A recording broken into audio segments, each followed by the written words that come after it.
আপনি দেখছেন আমাদের বিশেষ পডকাস্ট অনুষ্ঠান জাগো মনুষ্য। এই অনুষ্ঠানের মাধ্যমে আমাদের বিশেষ অতিথি সন্তান দলের সম্মানীয় প্রেসিডেন্ট শ্রী শঙ্কর সরকার মহাশয় প্রকৃতি ও মহাবিশ্ব সম্পর্কে আমাদের সবাইকে সচেতন করবেন।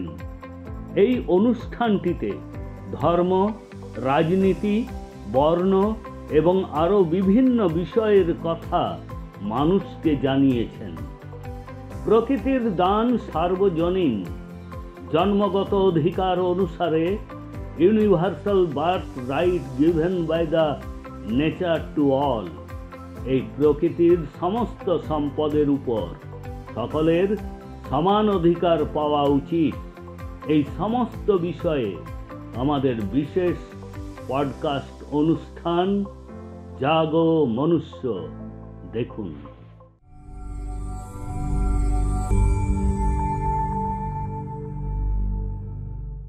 রাম নারায়ণ রাম।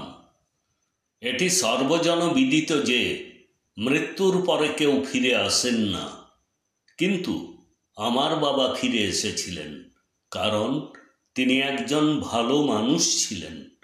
সেই কারণে আমিও একজন ভালো মানুষ হতে পেরেছি।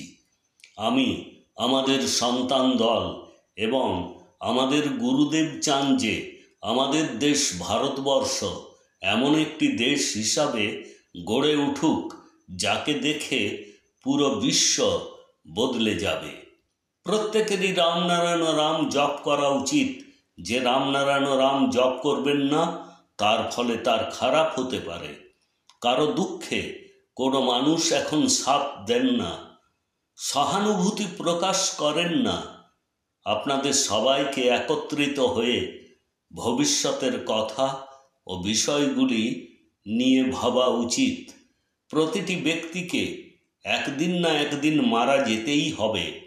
তাহলে কেন এই বিশ্বকে পরিবর্তন করে যাবেন না? কেন এই বিশ্বের উন্নতি করে যাবেন না? বিশ্বের উন্নতি করা প্রত্যেকেরই দায়িত্ব। টাকা রেখে কোনো লাভ নেই। পুরাতন কালে অর্থাৎ পূর্বে অনেক রাজা ছিলেন। তারা এখন কোথায়? তাদের রাজত্ব এখন কোথায়? রাহুল গান্ধী তার গান্ধী পদবী কোথা থেকে পেয়েছিলেন? যদিও না তিনি হিন্দু, না তিনি মুসলিম, না তিনি খ্রিস্টান। রাহুল গান্ধী বারবার বলেন আদমশুমারি করার কথা এবং সংবিধান নিয়ে ঘুরে বেড়ান।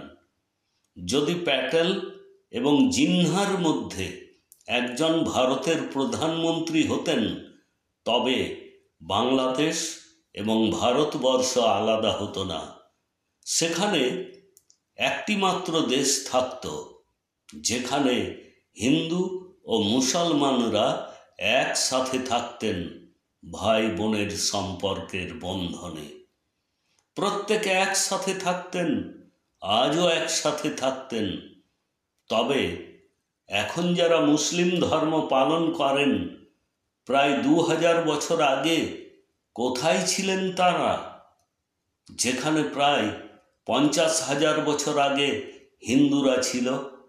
যদি কোনো ব্যক্তি মারা যায়, সে কখনোই ফিরে আসেন না।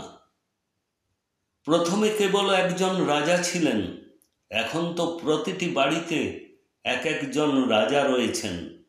তাই নিজেই নিজেকে চিনুন, আপনার মনের কথা, অন্তরাত্মার কথা শুনুন এবং সেই অনুযায়ী কাজ করুন, যাতে করে প্রত্যেকের ভালো হয়, কল্যাণ হয়।